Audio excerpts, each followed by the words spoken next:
tell us about your whole Star Wars conspiracy and how that relates to the Illuminati. Oh, okay.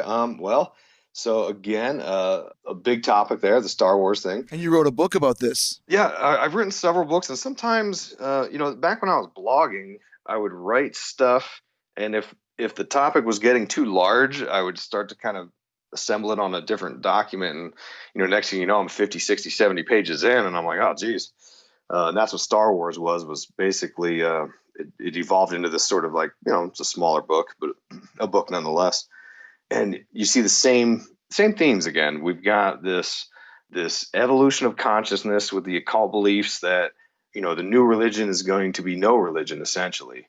This idea that man can evolve oneself, and it's the same theme you see with, like, Harry Potter or whatever. Luke Skywalker is the initiate who learns to know thyself, Mm-hmm. and he does it. And his main goal, the highest level idea of Star Wars here, is that they say Luke is going to balance the Force. And you'll notice they don't say he's getting rid of evil, he's getting rid of the dark side. They're saying he's balancing the Force, which again ties us into that Baphomet concept, the reconciliation of opposites.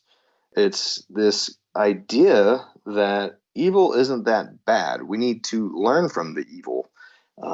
This is what, Carl Jung talked about this. He said, and Carl Jung was a Gnostic, by the way.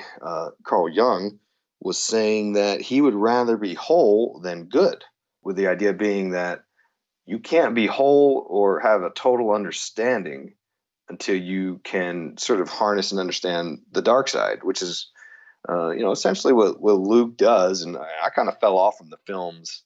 I watched obviously the first six films, and then I watched the seventh one, and then when Disney bought it out, they churned out movies Mm-hmm. like two a year, and I kind of fell off because I had lost interest in the story at that point anyway. But yeah, that's essentially what the Star Wars story is. It's about this global consciousness, this cosmic consciousness. Again, the same theme you see in all these occult teachings of Aldous Huxley's perennial philosophy. And Luke Skywalker is the initiate that we sympathize with as he goes on his journey. So obviously, this was written by George Lucas. So does he have a doctrine that guides him? Illuminati, Luciferian? What's his intentions? His true intentions? Yeah, so I know he wrote the story with a guy named Gary Kurtz, and Gary Kurtz was a Mormon, right? He was a Mormon guy, and if you look at the Mormon faith, which I don't profess to understand entirely, but there's definitely elements of Freemasonry in there, paganism, that kind of thing, ceremonial magic because of its founder, Joseph Smith, who was also, by the way, channeling disembodied spirits like Aleister Crowley was with Moroni, but whose trumpet fell the other day, by the way, from an earthquake in Utah there. Oh, But but uh, but yeah, so the Gary Kurtz was instrumental in writing this story. They both kind of worked on it together.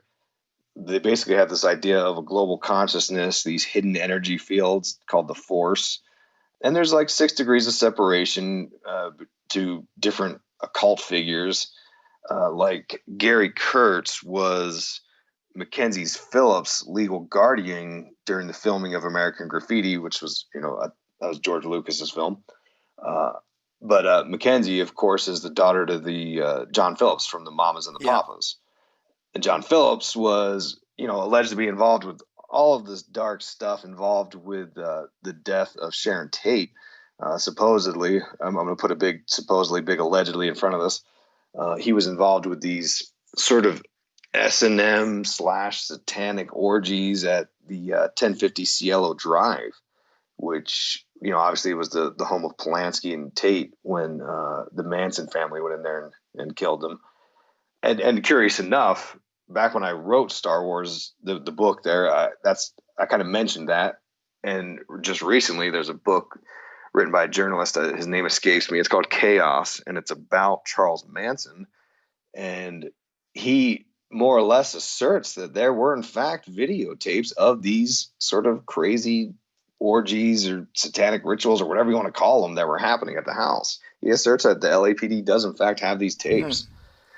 Anyway, yeah, so yeah, Lucas is obviously a very, very curious person, right? He started out Lucasfilms, that was in San Francisco there, which was inside of the Presidio, which a lot of conspiracy theorists recognize because it was a military complex where there was alleged to be mind control happening and abuse of children and stuff. Sorry about that. That's George Yeah, Lucas on the line. yeah, he got me, darn it.